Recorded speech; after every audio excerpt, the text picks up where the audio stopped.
So what we will do is we will now try to develop a treatment which is a little more involved, and we are going to use character tables. Before that, what is the symmetry point group of BH2? D infinity H. Have we discussed the D infinity H character table? I have forgotten. We have not. So let us do that.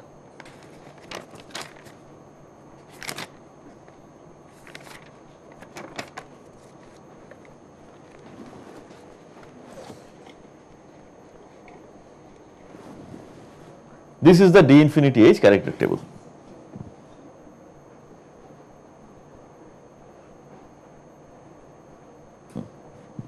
Can you see? What is it that strikes you first? Yes, it is complicated, of course. And also the names are different. Mulliken symbols are different. They are different to emphasize the fact that these are special kinds of groups. So instead of A, B, etc., you say sigma, pi, delta, etc. Okay. Let's see what we have here. What are the symmetry elements present in D infinity H? First is the C infinity axis, right? So now if I rotate it, if I rotate the molecule about the C infinity axis by say 0.000000000001 degree, is there a symmetry operation? Think of a C3 axis. If I rotate by 10 degrees, is there a symmetry operation? No. But about C infinity axis, if I rotate by something that is as close to 0 that you can think of, even that is a symmetry operation, right? So which means that infinite number of symmetry operations will be associated with C infinity axis. So that is why you have something like this, C infinity phi. What is the meaning of C infinity phi? Phi is any angle. Because you can rotate this way or this way. Of course, it is kind of redundant because when you rotate this way, you can go all the way and reach there also. But this is a convenient way of writing it. After all, twice infinity is infinity. It is true to emphasize plus and minus rotation. When we take C3, we take 2 C3 because we can do 2 C3 operations. So here there should be infinite C infinity operations because we can do infinity C infinity. There are infinite C infinity operations, that is right. But what we are showing here is that this is C infinity to the power phi. No? So you want to write everything. So plus phi and minus phi. Then you can write 2 phi, 3 phi, 4 phi, whatever phi you want. So that's why it gives you infinite number. That's what dot dot dot means. Then you have sigma v. Once again, you might as well call it sigma d. Sigma v, infinite number of sigma v's. Where are the sigma v's? This. My palm here is sigma v, right? Okay. Then what do you have? Infinite number of centers of inversion. Then one point of inversion. It cannot be infinite number of points of inversion. Okay. The center of the bond is the center of inversion. Okay. Then once again, like C infinity, you can write S infinity also, same thing. And finally, you have infinite number of C2s. There are more than one ways of writing these D infinity H character table. If you notice, one symmetry element that is missing very prominently is sigma H. Right? So there are ways in which you could incorporate sigma H also, but it does not matter. You follow any one convention, it will work. After all, you have infinite number of symmetry operations. Okay. So C2, how many C2s are there? Once again, infinite. This is a C2, and you can just turn it by whatever angle you want. Infinite number of C2s. Okay. So now, the simplest case is, of course, so what will be the total number of irreducible representations? Infinite. So how many one-dimensional representations? How many two-dimensional representations? So what we do is we only concern ourselves with a minimal description of the point group. We only discuss the IRs that usually show up and we usually use, and these are those IRs: sigma g plus, sigma g minus, pi g is a two-dimensional representation, delta g is a two-dimensional representation, and then you replace all the g's with u's, you more or less get another set of representations.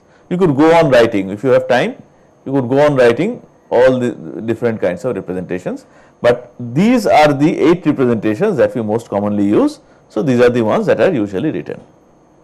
Okay. What is sigma g plus? All characters are 1. So totally symmetric representation. What is the molecular name that we usually use for a totally symmetric representation? A1 or A1G or A1G dash, so on and so forth, or AG dashed, depending on the molecular, depending on which molecule you use, depending on which character, which symmetry point group you use. Yes, sir. Why not there is a plus or minus sign on the pi u or pi g? Because it is not required. We only need to consider one pi g and one pi u. Okay, you can actually write plus minus, but as we had discussed earlier also, sometimes if you don't need the dash, you don't write it, right? So you are perfectly fine if you write plus, no problem with that, but we don't need it, that's why we write only what we need. Okay, so these are all g's. So this is something that you can see very easily, right, that these first 4 have all plus characters of with respect to I. So 1 1, and these are two-dimensional representations, so these are 2. And u's are all minus 1 minus 1, here it is 0, so there it's a little more complicated, fine. So what is the second sigma? Sigma g minus. Sigma g minus has a minus 1 for sigma v and minus 1 for C2. Pi g and delta g are, the pi and delta are two-dimensional representations. Now tell me, the sigma, pi, delta, do they remind you of something? So sigma bond, pi bond, delta bond have got their names from here.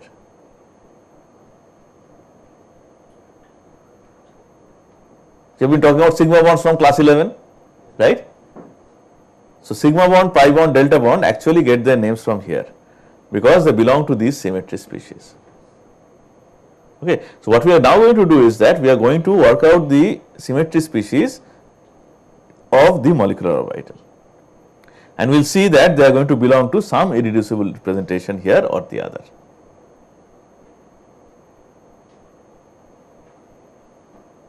Okay, fine. So the way to go about is this: E 2c infinity phi, 2c infinity phi, and dot dot dot, infinite number of sigma v's, I 2s infinity phi, dot dot dot, infinite number of C2s. So what we will do is, now we will try to generate the reducible representation of the SALCs. Don't forget, SALCs are generated by using atomic orbitals of the pendant atoms, hydrogens in this case. Okay. So the way all our discussion today is from Carter's book.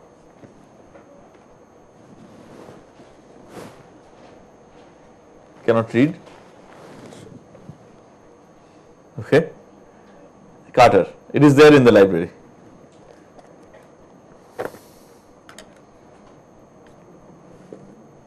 What Cotton has done is that he has gone on directly to something called projection operator. We will get there next day, but before that I thought we will just develop a little less quantitative picture and then only we will go into the complicated one. Okay. So gamma SALC. So what Carter has done is that he has represented these 1s orbitals as arrows. After all, this is how the bonds are going to form. Okay. So you take these vectors, use them as the basis, two-dimensional basis, and construct a representation. You could also think that you take two 1s orbitals. Take two 1s orbitals separately, use them as a basis and construct gamma SALC. That I think we can do without much hassle. The character of E will be 2. What will be the character of C infinity?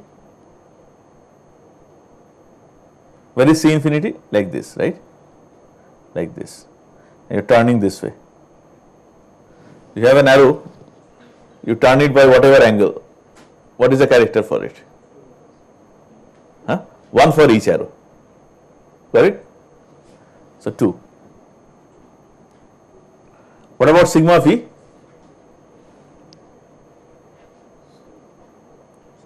Sigma V, what will be the character? 1 for this, 1 for this. Right? 1 for this, 1 for this. 2? Which one?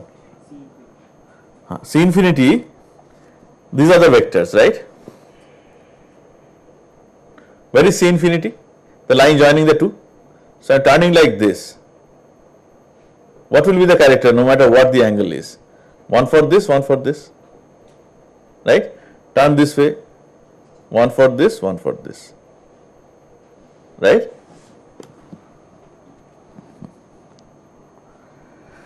So E is 2, C infinity is 2, sigma V is 2. What about I? We are now considering them separately. If you perform I, what will happen? Like this. Right? They will interchange. This and this will interchange. This will go here, this will come here. What will be the character? Are you all okay with this? Mehak, question? 0. S infinity? S infinity means you rotate by whatever angle and then deflect by the horizontal plane. Deflect with respect to the horizontal plane. Once again change in place. So once again 0.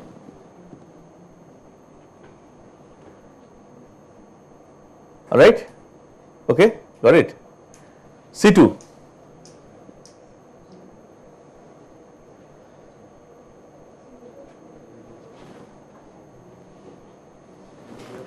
This is C2.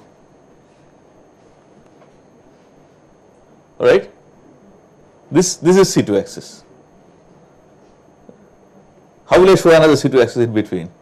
Otherwise, this is C2 axis. If you rotate with respect to it, what do you get? They interchange once again. So what is the character? 0. Nicely symmetric, right? 2, 2, 2, 0, 0, 0. Now, what is the next step? You have to break this thing down. This is a reducible representation. You have to break it down into constituent irreducible representation. You know the formula, do it quickly. Do it using the formula. 1 by h sum over r, chi IR. H is infinity, so that formula won't work. That is why I wanted to you to use it. Otherwise, if you don't even try, how will you know that it won't work? It won't work, right? So our old faithful relationship does not work for an infinite group because h is infinity. Multiply by 1 by h, everything becomes 0 anyway. That is not going to work. Does that mean you cannot break this down? That is not right. You can break it down. It is just that you have to do it the hard way by inspection. Okay. So what we need to do is we need to take a look at the character table, right? And we see what is it that gives us 2, 2, 2, 0, 0, 0 when you add it up, and that is the answer you are giving.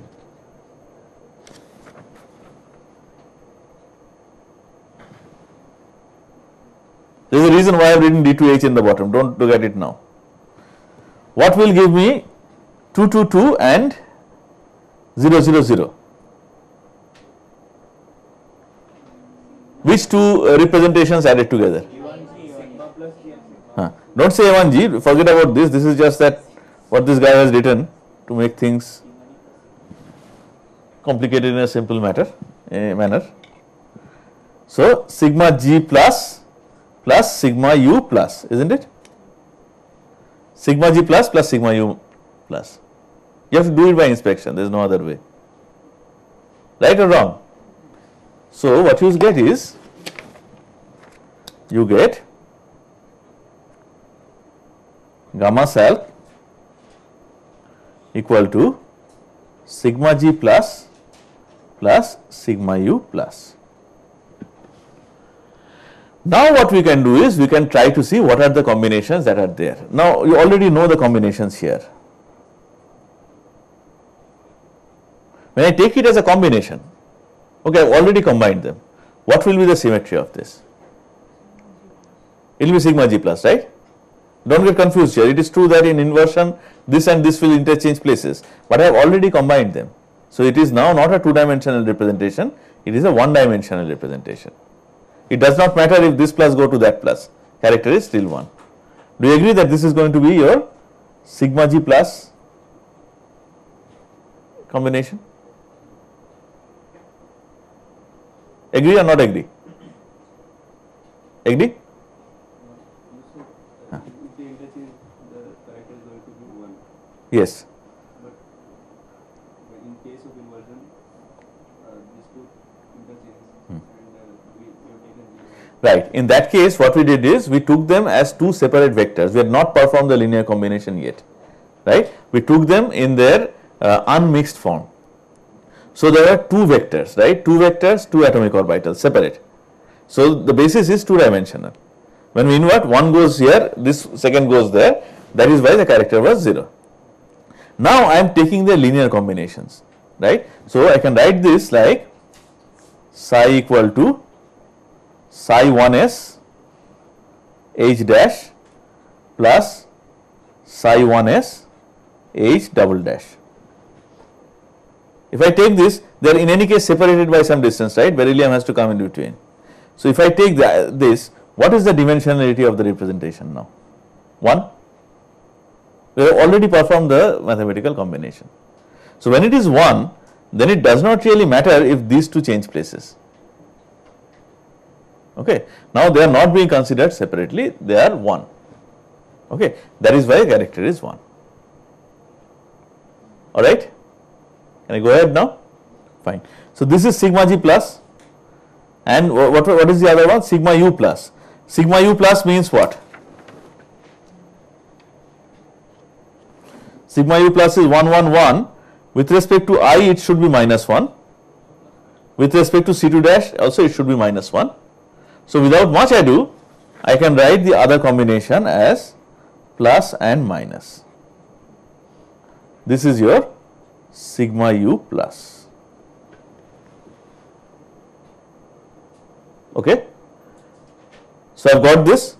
Now what I do is, I combine suitably with the atomic orbitals of the central atom, and we generate the molecular orbitals. Alright. So we have done two things so far. First is, we have done the entire exercise even without using character tables. And then we have done the same thing using character tables, which is not really necessary here, but the reason why we do it is to show how character tables can be used to generate such combinations. Now let us take a little more difficult example. How can we make it more difficult? One is by adding pi bonds, the other is by taking your adding more atoms. But before that, let me just show you the molecular orbitals that are generated once. There is one more thing that I wanted to say. These are the MOs that are generated. Look at this. Is it not the sigma g plus orbital? Sigma g plus symmetry? Right? What about this? What is the symmetry of this? Sigma u plus, isn't it? Right or wrong? Now I am using these as the basis and trying to see whether I can identify the symmetry species to where these belong. Earlier we have seen that vibrations belong to some symmetry species or the other.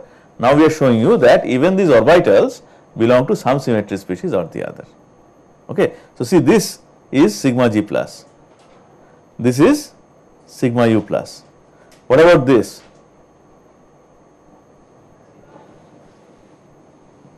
What is this?